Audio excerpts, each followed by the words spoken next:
Welcome everybody to the Hypetrain Podcast, the podcast that was created with one purpose, so that two best friends can inflate each other's egos. Well, I'm Hannes, and with me is my co-host, the Tony Stark to my Steve Rogers, Mr. Martin Molin. How are you doing, my dear friend? I'm doing so much better now when I'm hanging out with you, Hannes. I had a rough day in 3 dimensions, 4 if you count time, and it's so much better right now talking to you. So I'm doing better and better by the minute. How are you? Well, now I'm good.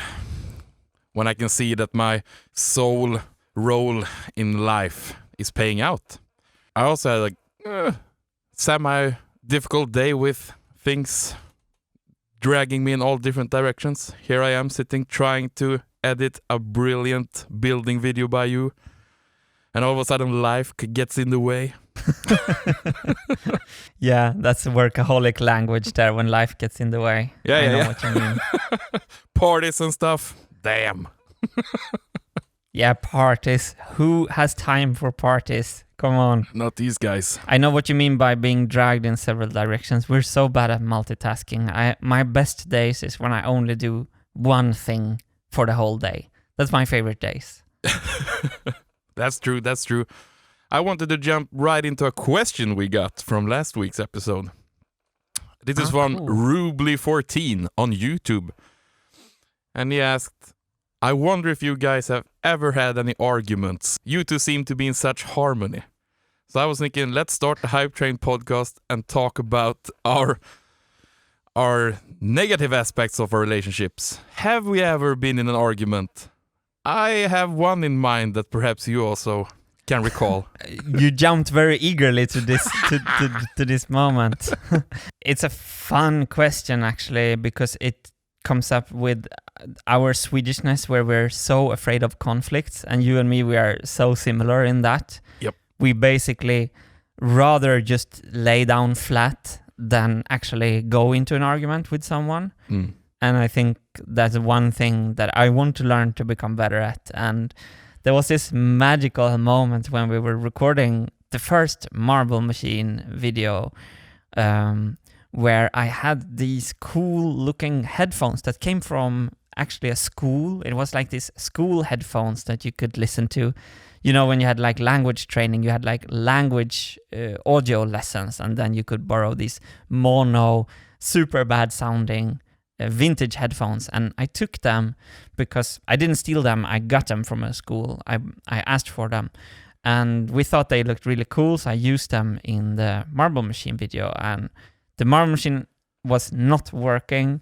It was like we were desperately trying to like capture 4 seconds of footage where we wanted the marbles to fall correctly.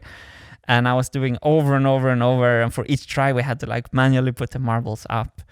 And my back was like really broken from working too high with my hands. And I just flipped and I swore, and I took my headphones and I flung them off my head straight into the ground as hard as I could. And it was like only you and me in the room. We had been there for like forever together. And all of a sudden, Hannes was not smiling anymore. And like everything just changed. And Hannes just looked me in the eye.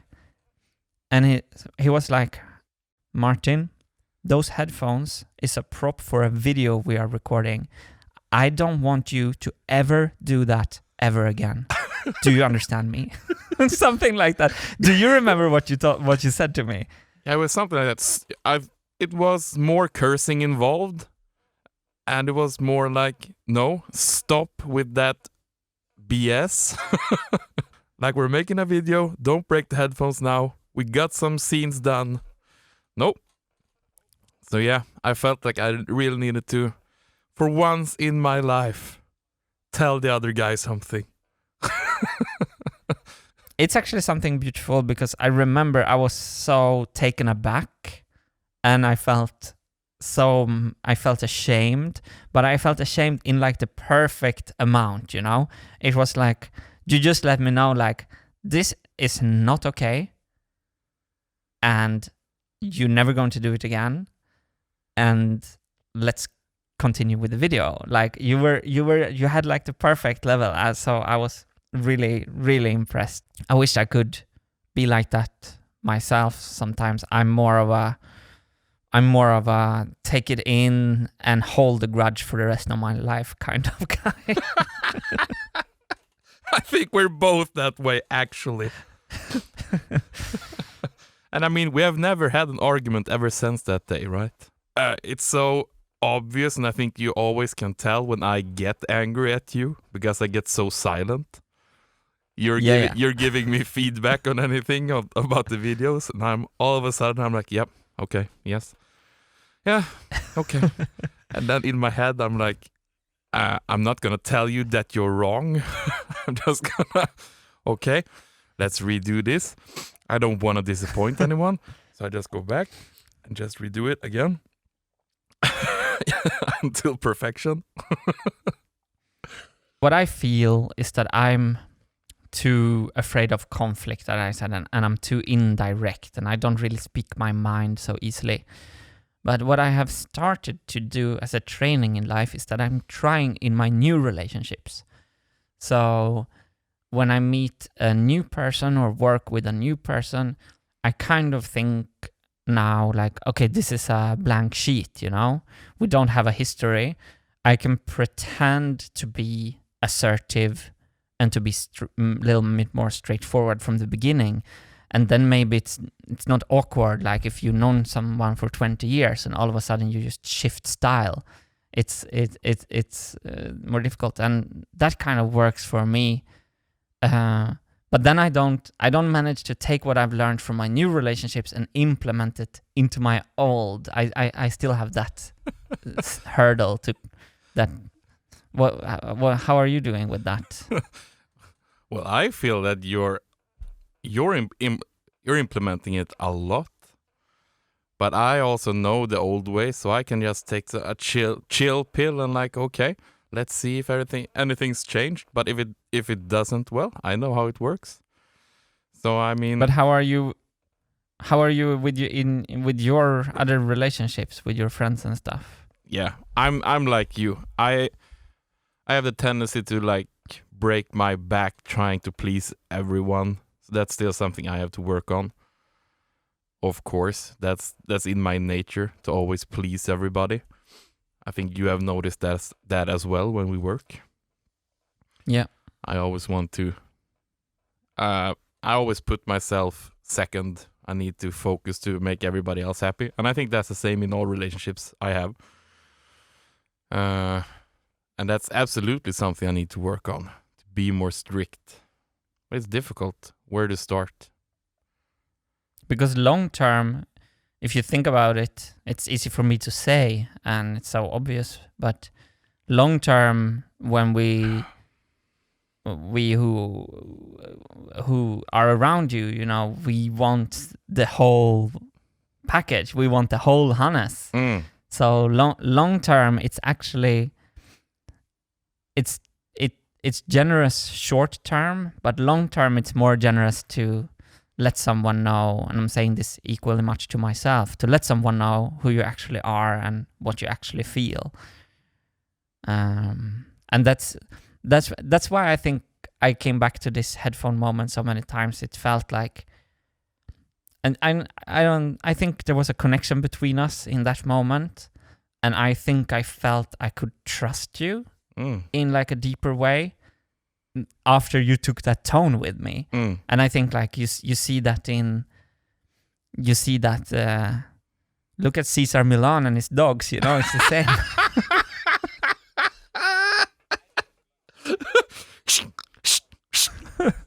Oh, that episode of South Park, it's so good. That's brilliant. You can't move down from this chair, she says to Cartman. He jumps down and he's like, whoa, how did I do that? It's brilliant. I have this concept, Hannes, in relationships with a shifted middle. You remember that? Oh, yes, I heard this before. Bring it, it's brilliant. Picture a relationship between yourself and someone else, and one of you is standing on 0 and the other is standing on 100, or you're standing at opposite ends of a distance. Yeah. So you have the end point on a straight line, and then you have the middle. And what happens in a relationship when you start, it's like when two dogs meet. It's like you have to kind of define where the middle is. So, am I the one calling you more often? Do I always have to come to your place? Is it on your terms? Is it on my terms?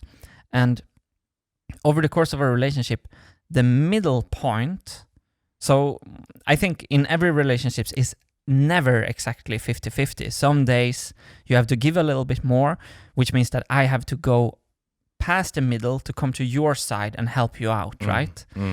And in a great relationship, that it can change, or maybe you're super happy with a 40-60 deal or something. Yeah. But what can happen, and this is the whole point of my theory, is that both persons, and this is actually really important, and again, I'm saying this to myself more than anything else, both persons in the relationship is responsible for where they allow the middle to go.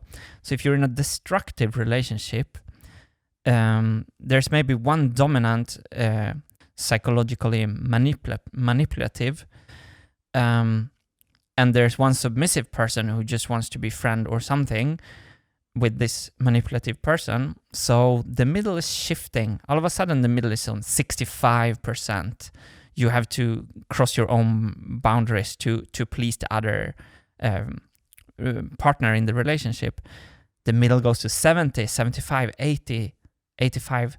You can end up finding yourself in a relationship where the midpoint is at 90%, which means that you have to go 90 steps to meet with the other person who only goes 10 steps. And then everything is fine until you complain about this. So what happens one day, you feel, I don't like this anymore. I don't want to be in this relationship anymore like this, but I love my friend. I still want to be friends, but I need to have it a little bit more on my term. And then what is so interesting, when you go to your friend and say, hey, I want you to meet me at 50, that friend is going to be so pissed off and angry with you because that friend is used to only having to take 10 steps. Now you're asking your friend to take 50 steps to be with you or to hang out.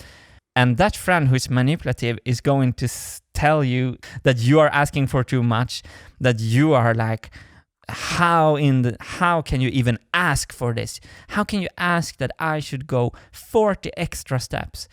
Because that person is used to the middle being at 90. And then the punchline of all punchlines, you let the middle go to 90%. You have been part of this. You have created, and I'm saying this to myself as well, you have let the middle go to 90%, and you cannot blame the other person entirely for that happening. Okay, when we have manipulative persons, it's a little bit different things. You can become tricked into a situation like that, and there's very little defend against that. But in most relationships, I think it's important to not victimize yourself too much, and if you have the strength to kind of try to be responsible, which I don't always, but if you have it, you should like, do you see what I mean, Hannes? It's a way to actually gain responsibility over your own situation, which is kind of nice. Yeah, it's quite brilliant. So by being so submissive, like pleasing everyone, you're actually hurting the relationships. Yeah, exactly. Okay. I need to tell all my friends to stop throwing the headphones right now. Yes.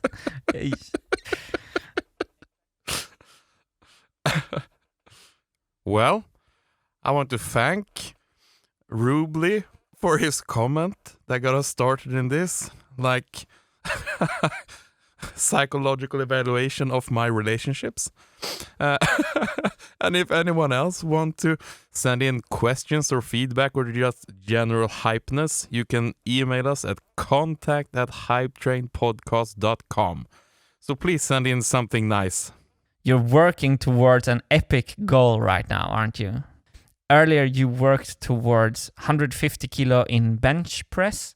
Yep. And you ended up like doing 147.5. Yeah. And I remember you were going to do the 150 try and something, you just didn't feel it that day. No. And you were crushed for 3 weeks. 3 weeks? This was like 8 months ago, and I haven't tried it since. It was such a stigma for me. Like I left bench press for almost eight months and just did other lifts, and now the last couple of 4 or 5 weeks I've been back at it, trying to, and will do the 150 lift in like 2 weeks. So when you're going to learn to push 150 kilos straight up lying on your back, how do you practice to do that?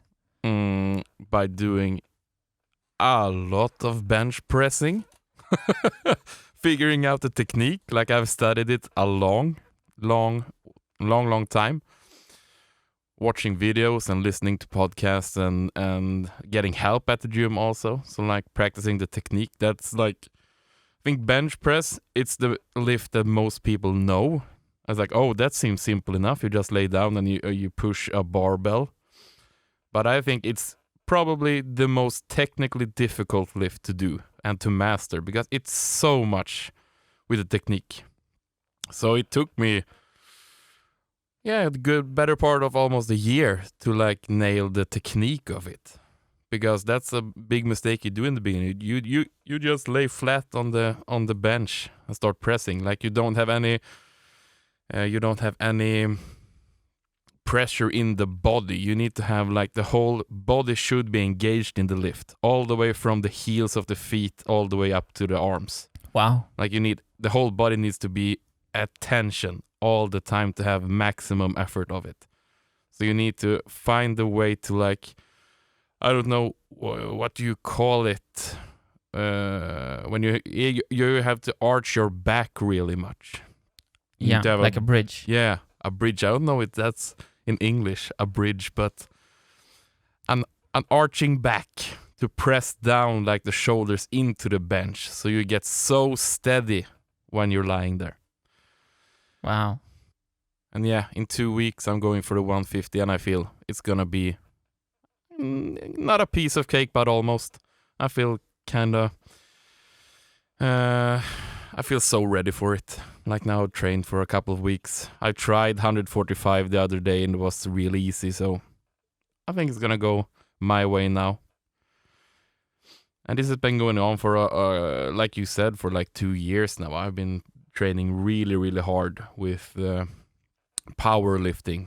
That is a form of heavy weightlifting. But I focus on the 3 main lifts: the deadlift, squats, and bench press. You made a documentary about you and your nerd friends, film friends, all of a sudden deciding to become fit, and you were like, it was so great. You were deciding to run a marathon, and it was so great, this documentary, because it was like talking about this video game lifestyle and how you, and that was actually exactly when we met. I saw that and I absolutely loved it. It was so great editing also. It was so good storytelling.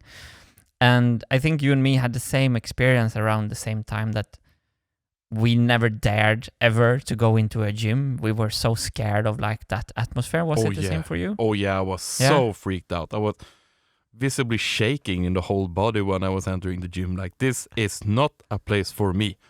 Look at me, goddammit. I was so fat and like, oh, I can't be here. This is a place for fit guys. Yeah. Like, not figuring out you need to go to the gym to become fit, but I was like, I can't go here now. I need to become fit first. I need to have muscles before I come here. I was so scared. And like all I imagined when entering the gym, like, oh, there's gonna be like 50 buff dudes looking at me, just like scanning me from bottom to top, like, oh, what is this? And it was so far from the truth. Like I've never met so nice people like at the gym. They're so nice. They just want to help all the time. And that's a beautiful thing with these last couple of years that I've evolved into more of a buff dude trying to help other people at the gym. So like now I own my place at the gym. I'm the one standing in pink shoes, screaming, lifting heavy weights. Dancing to Sound of Music in your headphones. Yeah. Often a really nice mixture of musical songs and like Polish death metal. So I'm a complex guy when I lift weights. What can I say? And always wearing pink shoes. But what did you actually think was going to happen when you were so scared to go into the gym? Like actually, what was the fear? I don't know. Isn't it like kind of rooted the same way I don't know about you, but when I grew up, I guess I was semi-bullied in a way. I didn't think I was because I didn't register it that way. But I actually was. It's inevitable when you're like growing up a fat kid. So of course people are gonna judge you for that. So I don't know, you play all these scenarios in your head your whole life, like, oh shit, people they're gonna kick my ass because I'm different. And I don't know. That's what I just thought, that people are gonna laugh at me when I enter the gym. Like, look at this. Yeah. Look at this specimen. What a shame for humanity. I don't know. It's so unreasonable, unrational. What do you call it? Unreasonable. I wasn't bullied, but it was more of a feeling that I never felt I fit in. Yeah. So I was. My parents had another newspaper than everyone else. So my parents came from Stockholm, which is I grew up in a small city, Karlstad in Sweden. And my parents had a newspaper, Dagens Nyheter, and no other kid in my school, they all had Värmlands Folkblad. and just for a thing like that, like I had a friend. So when you graduate like church school, when you're 15 years old from where we come from, Ekshärad, then you always get like this little moped, this little motorcycle for kids, you know, with a little engine who runs on petrol, like a bike with, I think it's called moped in English. Yep. So konfirmationspresent, it's called in Swedish, and he asked for a video camera because he wanted to make videos, and he was beaten up because of that, because like that was not socially accepted. You have to have like a moped. If you ask for a video camera, well then we're gonna take you to the forest and beat you up, okay? That's it was very it was kind of narrow-minded culture in the Swedish forests in that sense. Oh, what was it the same for you? What happened for you? You experienced it firsthand. It's so strange though, because I didn't fit in, yet I fit in everywhere. I'm a social butterfly in that way. I have excellent camouflage, because it's so strange actually, because when you look at me and you can't figure that I was a sport jock growing up. Like I was huge into sports. Hockey. I played hockey until I was 15. And I played like soccer, and I tried rugby, and I was always active. But also at the side, I was hugely interested in movies and video games. So I had many heavy metal and heavy metal, especially German power metal, fantasy stuff. That was my big jam. So it was so strange. Like I had my foot in the jock culture, like locker room talk one day, and next day I was like home having a video game marathon with Final Fantasy VII or something like that. And, yeah. And It was so strange. I didn't fit in anywhere, yet I fit in everywhere. And I also had a moped when I was 15, so I was with the cool moped gangs. And a video camera. And a video camera soonly after. And I didn't get You beat hedged up. your bets. You hedged your bets. But that's something with you, Hannes. I noticed that I'm a little envious of you, is that because I met a lot of people with you, and you're always the same. You're like always, what up? You're like, it doesn't matter. Like who, if it's the Queen of England walking into the room, Yo, you would be what's like, up? woot woot. It's like, Let's get no, the hype you train don't- going. now you don't change for the person in the room, which I found very attractive with you. It's really nice. I think, I'm also good at playing comfortable at situations where I'm not. That's the big thing. I've always been told that, and I've also been the one who needs to do all, if we say school presentations or if it's a seminar or something, I'm the one who needs to do all the talking. And always it's the same thing. Like, I'm so nervous. And I go up and talk, and everybody afterwards like, oh, it was so great. And I never remember anything. I just black out. I'm so nervous. It's like the same when we start this podcast. I'm so nervous. It's just black. What did I say? I had a blackout. Oh, it's funny because I think with this podcast it's really, this podcast is really about you and me dipping our toes into kind of not acting, and at the same time I don't know, like share. And I was also super nervous, like it's kind of funny because we made the first episode and we only put it on Discord because we know everyone are super nice there.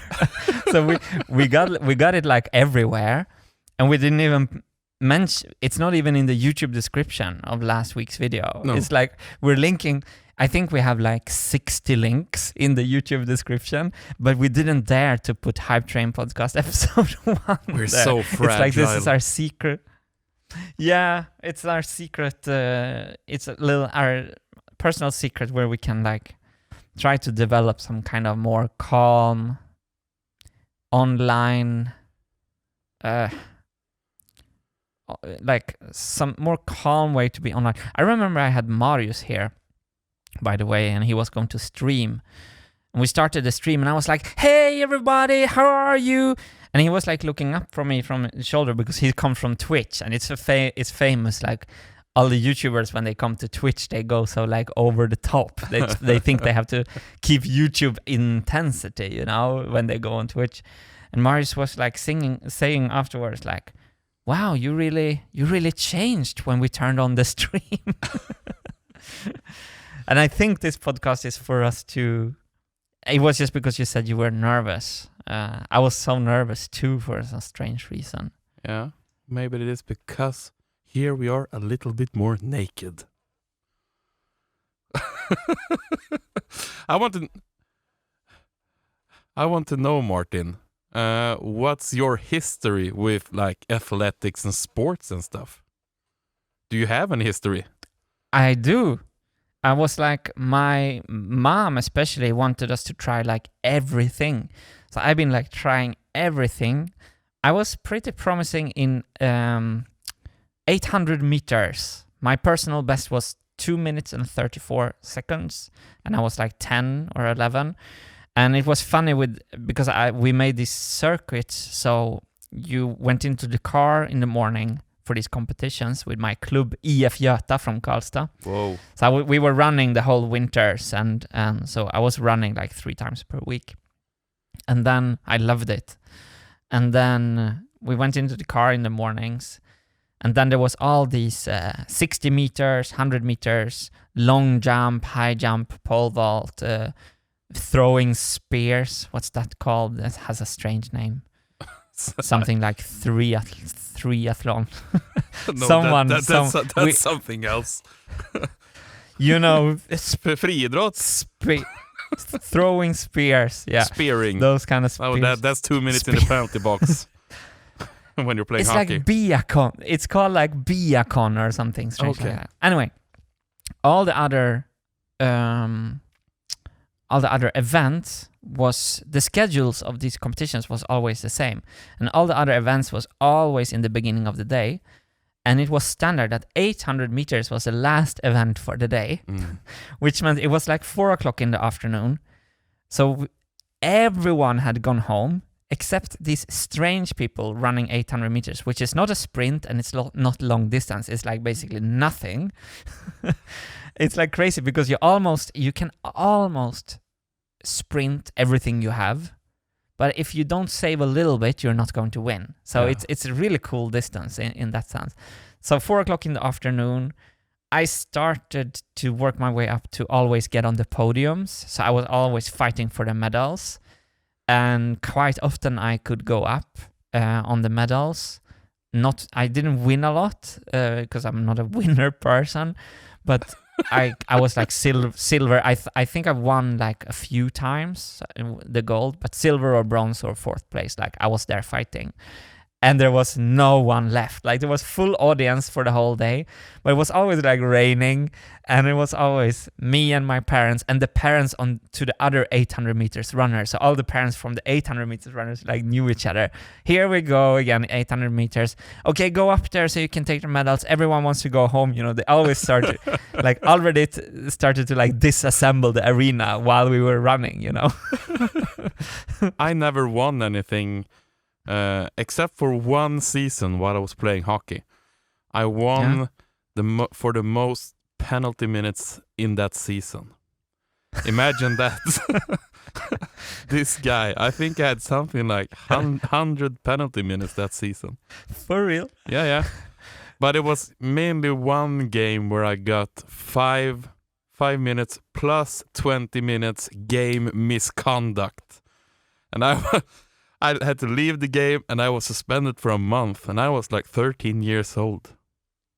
What did you do? I did the only thing you should do. I was playing, I was a defense.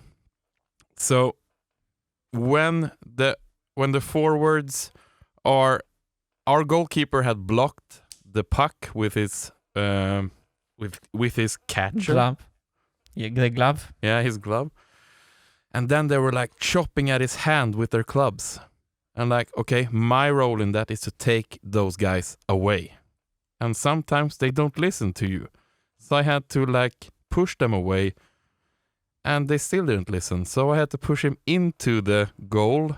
And he didn't listen. So I had to punch him a couple of times. So that he would learn that you can't do that on our goalie. And I guess the referee thought that was kind of brutal. But did you actually lose control? Nah, no. Well, so it was cold-blooded. Yeah, it was just like, I need to make a statement here. You can't do that, okay? But the whole thing, it was so scandalous, kinda. It was a mini scandal because the referee he said, yeah, you kicked him. And everybody on both teams and the crowd, they saw me doing this and they didn't see any kick. But what I did do was, because he was lying in the goal in the net, and I was trying to get a bit more leverage. Yeah, I need to get more leverage, so I put my skate on the like side of the goal so I can hit him a bit harder, because I was standing too far away from him.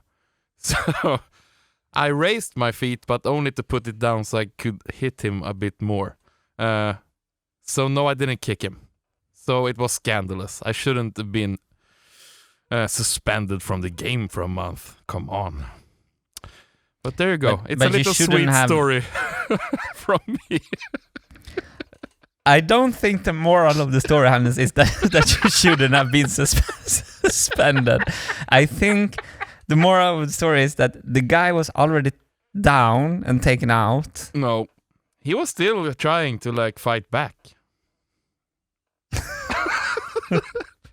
What can I do? You want me to give you a shovel to dig you out of this hole? No, it is. the only reason it's funny because when you know Hannes, you know that he's the most not violent person like in the world, basically. So that's why it's funny. Yeah. And our coaches told us this is your job. Protect the goalie at all costs. They can't do that. They were injuring his hand. When you're that young, you can't hurt the other one while you're hitting him. Yeah, but Hannes, you're really not a good role model right here. Like, well, when you're 13, it's no problem. Well, you have your gloves on and you have your helmet. You can't hit and hurt anyone. This sounds like arguments you've been making up over the years, lying like sleepless in the nights while brushing your teeth, looking yourself in the mirror. You're like, I had gloves, he had a helmet. Or probably you didn't think of it another day. Oh, let's go back to your sports history, please. And then, of course, I got into like the skateboarding and snowboarding, and I was so scared of pain. So all my friends became so good. I hated to fall. And of course, I liked snowboarding better than skateboarding because falling in snowboarding is often a little bit softer because you're on snow and you're not on like concrete. And but I loved the freedom of my summers to be out skating with my friends. I was never a beach guy. Again, like I had the opposite. I felt ashamed because I was so skinny. And I didn't have hair on my legs. It was like a big shame. So I was like, I had like, my skin color was like milk white, you know? It was like you got like blinded by the shine, basically. Because I never showed any skin. So even on the warmest summer days, I had jeans. Like I never had shorts, always long pants. I didn't learn to swim until I was like in 5th grade. So I had swimming lessons with the pupils from 1st grade. So it was like they were knocking on my door like, Martin, it's time for your swimming school. And then I had to go out and it was like, imagine over the schoolyard comes 15 kids who's like 90 centimeters high, and then Martin who is 1 meter and like 1.5, you know, like I was like 5 years older than the other kids. I was going to this swim school because I was so afraid of water. I couldn't be under the water. So I had and I had no muscles, and the only thing that was the only real value on the beach, like when you were that age, was if you had muscles, right? And I had no muscles, so I had basically nothing to do on the beach. So I was at home skateboarding and playing guitar in the summer. I wasn't like a summer person, which is so funny because I live so close to the Mediterranean and I'm like not a beach person at all. It's funny though. I was exactly the same. I also skateboarded. And I was exactly like you. I enjoyed the whole culture of skateboarding and like the social aspects of it, but I was terrified of it. Like it hurt. It hurt so much. Like I think the greatest achievement I ever did was I ollied 3 skateboards stacked on each other. That was my only. I only did 2. I did a varial flip. I have it on video. I try to look cool when I'm really gonna ask my mom to film that with her camera so we can put it. I filmed the whole summer to make that varial flip, and once I made it, I even catched it in the air. You have never seen a more unbothered person. I played so cool. Inside, I was roaring. I had such a mental block with the kickflip. It was just something with the nastiness of landing on the edge of the board. I'm so in love with the YouTube channel Johnny Geiger. I think he makes fantastic videos, and I think I'm also in love with Rodney Mullen, the famous skateboarder. He has beautiful philosophy, just a beautiful person. He invented the kickflip. What can you say? Rodney Mullen is famous in skateboarding for being like a huge inventor of tricks. And this Johnny Geiger he's like a little heir to Rodney Mullen's throne, because Johnny Geiger does things that I didn't think was possible, and he's very inspired by Rodney Mullen. So if you want to check out real nice skateboarding videos. And also what I love with Johnny Geiger is that he shows the whole struggle, which is the modern long form of skateboarding. Like back in the days, they were only showing tricks. Now you see YouTubers trying the same trick for like 20 minutes. And it's so fascinating how they just rise up and try again, you know? So there is something beautiful with skateboarding and snowboarding about falling and failing is such an important integral part of the whole thing. And like I'm failing so hard with the Marble Machine X now, so it's like kind of nice to see Johnny Geiger going through a big struggle and at the end actually making it. And in some videos he doesn't make it and it's still a video. I think it's cool. The Marble Machine is your kickflip. It's scary. I'm with you though. I only managed to do heel flips. It was something with the kickflip. I think it's like it's so close to the groinal area also. It's like you're splitting your legs wide open. So many things can go wrong on that trick. Heel flip you have like control over at least. I never did a kickflip, but heel flips I could do. You started this talk talking about being dragged into many different directions. Life and parties and such intervening with work and other nightmares. Oh my God. And I have been, since I started trying to be project manager for the big Marble Machine project that I'm doing, if there's like one single viewer who has happened to listen to this without knowing this, I'm trying to build a machine that can play music with marbles. I actually spent 5 years on this project, like full time. It's very, very crazy. There you go.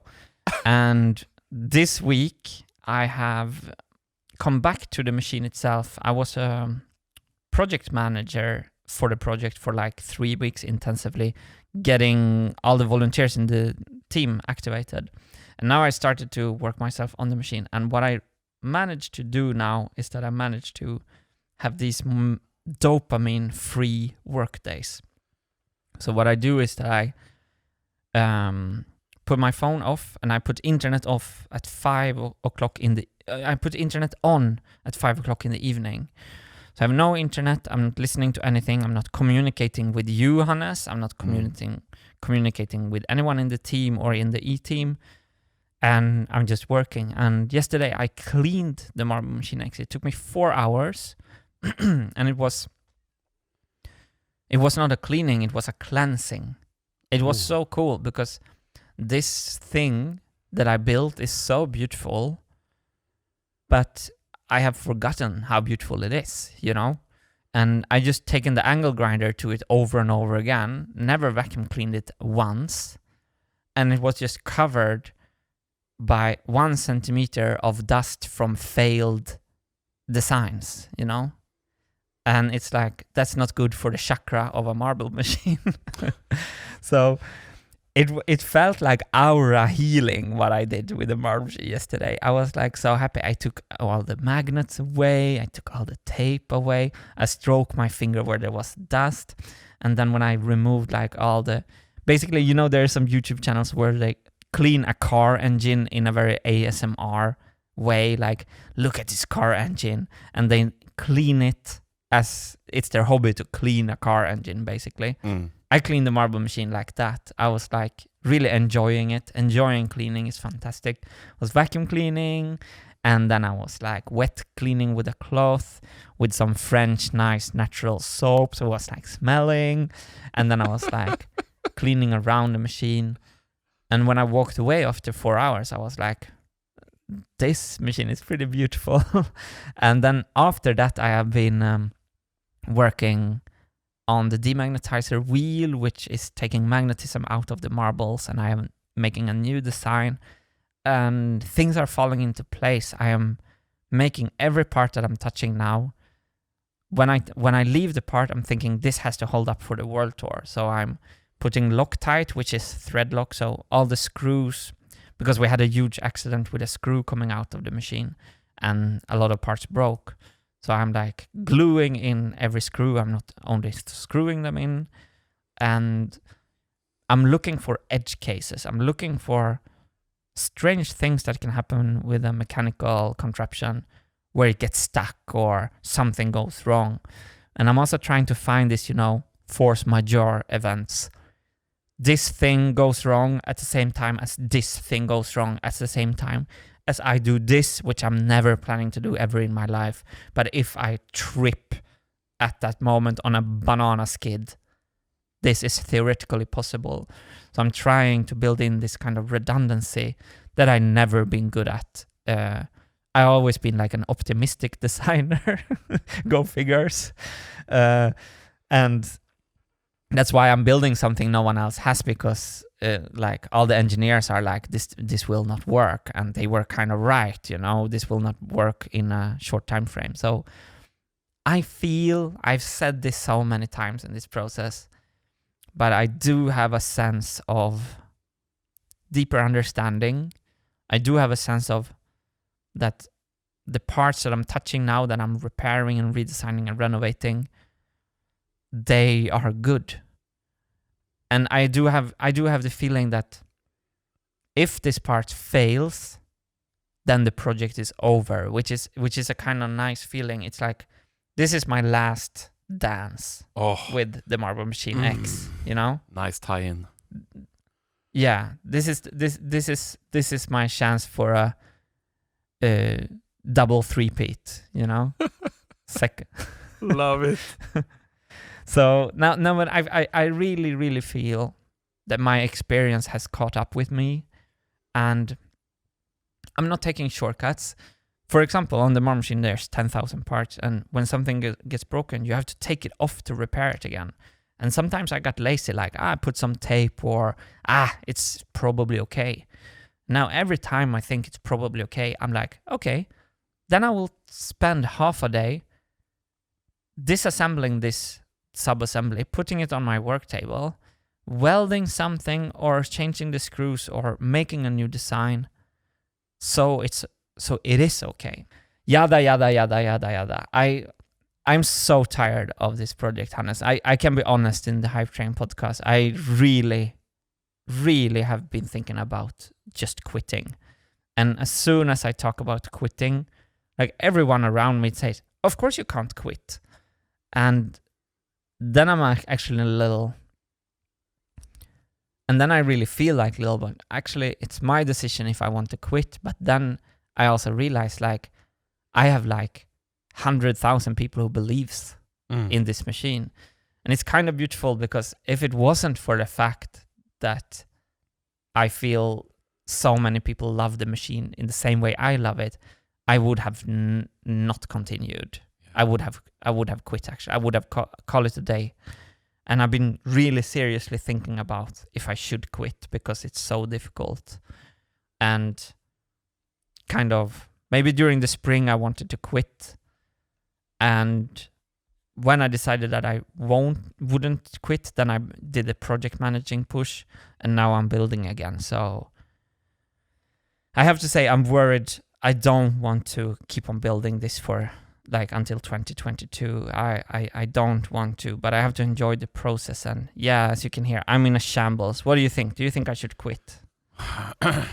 As you said, it's your decision. But the thing that gives me goosebumps is if we just listen to what you said a couple of minutes ago when you were cleaning your machine. The sense of pride you had when you saw the beauty of it. Like, you loved this. And this is a relationship. It's a love-hate relationship. And most of the time lately, you have hated it. But now you cleaned it and you look at it like, oh, I made this. It's kind of beautiful, actually. I love this machine. No, you shouldn't quit it yet. I can still feel in you that you want to finish it. And there went the marble. I dropped my marbles. What is the film? Imagination Game, isn't it? With the dragon humper, Sherlock Holmes actor. Yeah, Imitation Game.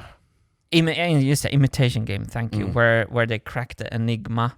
Yeah. So this character, which is Alan Turing, there's a scene at the end of that film that has rubbed me all the right ways and all the wrong ways, where he's working on what he called like this calculation.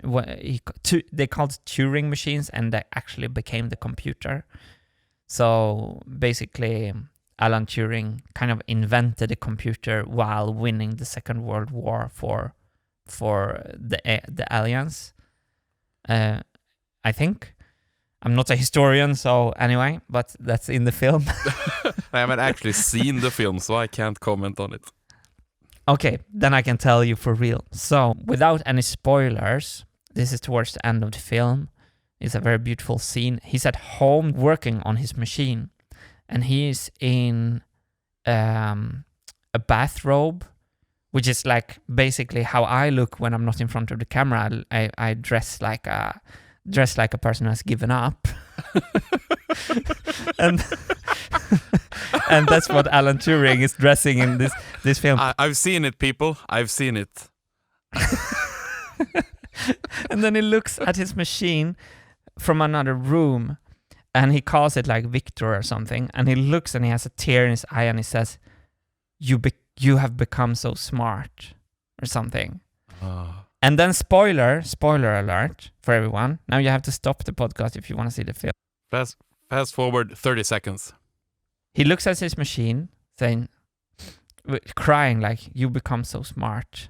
Victor or something he calls it. You become so smart. Then he puts cyanide in an apple and eats it and takes his own life. It's Oh no! Martin! When I saw that scene in the Imitation Game, I was like, this is I'm not there where he is, of course, and I have to stop comparing myself to geniuses. Last week it was Beatles. This week's is Alan Turing. Next week, who's it gonna be? Anyway, this is how it's just what you said. I have this strong bond to this crazy marble machine that I love and hate. But it has taught me so much. I'm becoming a more responsible designer, and I start to understand what makes an engineer tick now. It's really not the fancy stuff, it's the reliable stuff that makes an engineer tick. And I don't know. I'm not giving up yet, but the difference with you, Hannes, and some other people who told me that I couldn't give up is that you said, don't give up yet. I love that you actually included that little yet, the understanding little yet at the end. That was very, very sweet of you. Yeah, well, I've understood. As you talked to me about it, of course, it's your decision. My first reaction is always like, no, you need to finish it. But as you said, it's your decision. But you know, Hannes, do you know the worst feeling with the Marble Machine X is that I feel stupid. Stupid? Yeah, I feel I think I feel stupid. I think of this YouTube series that is I love the series, but 130 episodes, what is this guy doing? You know, I actually feel stupid. That's and I think from that feeling I can also give myself feel like I am going to show people that I'm not stupid, you know. I'm going to show and the way to do that is to not make it work. The way to do that is to make wrecking ball hits. Yeah. I'm not talking about the actual song called Wrecking Ball. Well, imagine that on the Marble Machine X. And I can swing in the wrecking ball in the video, smashing the machine to bits and pieces. The plot is that I'm so tired of the Marble Machine X, so I rent this wrecking ball machine. I'm gonna crush it. And then the hero comes in pink shoes, and you jump up, stand on the top of the machine, and stops the wrecking ball. Oh, wow, plot twist.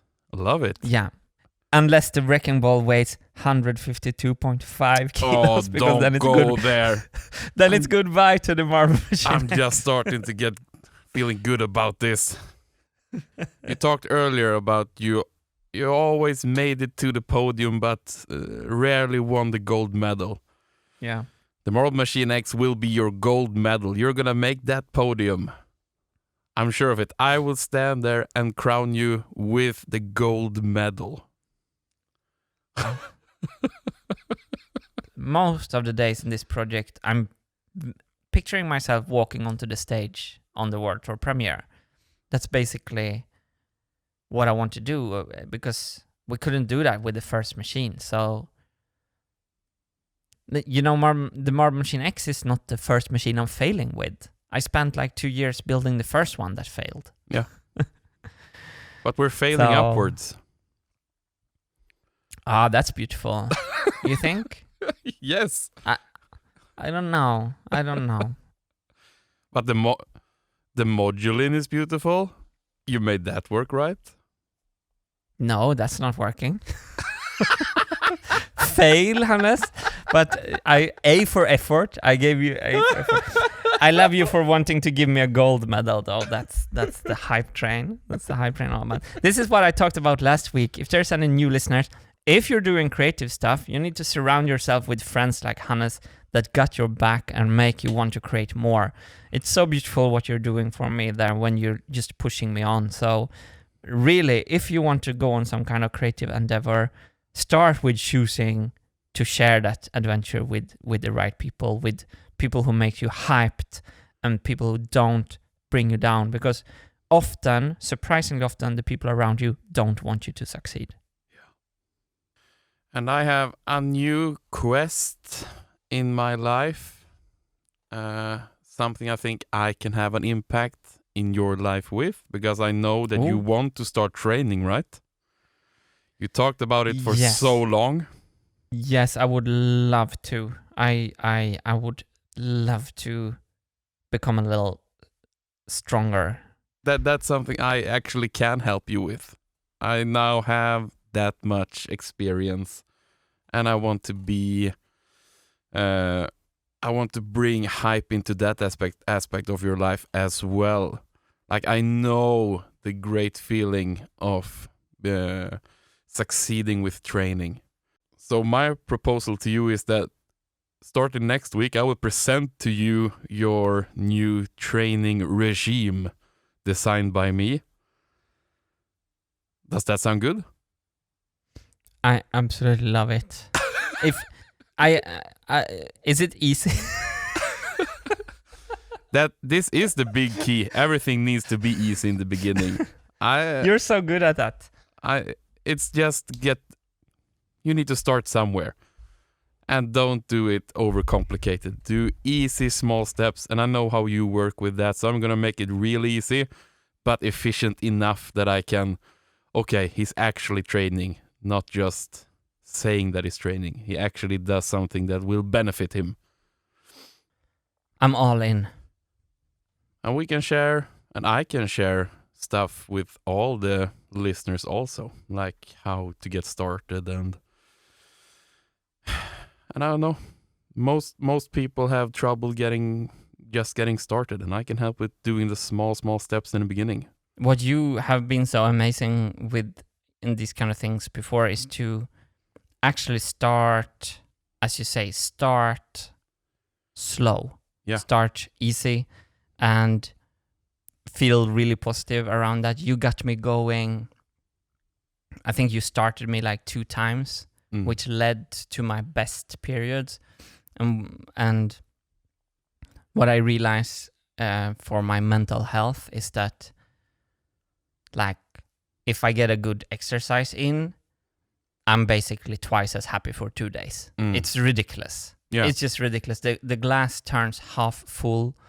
A cloudy day feels sunny. It's just this crazy thing, and we're working so much with our heads. So I think I need that kind of break from thinking. Before I started working out, I was the biggest nerd ever. All I did was watching movies and playing video games. That was my lifestyle. And I didn't fit in the gym, I thought. But now I own it. Boom! Mic drop on that. I didn't dare to go in it, but now I own it. So brilliant. I need to wear shades. Oh!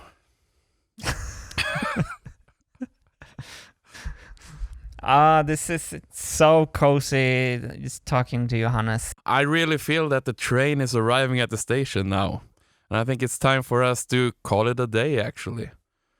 And I want to thank everyone who has listened to this podcast. And you know what? We talk to you next week. Absolutely. On the Hypetrain Podcast. Woot, woot. One day, Martin, we will be synchronized with this. So lame and wonderful at the same time.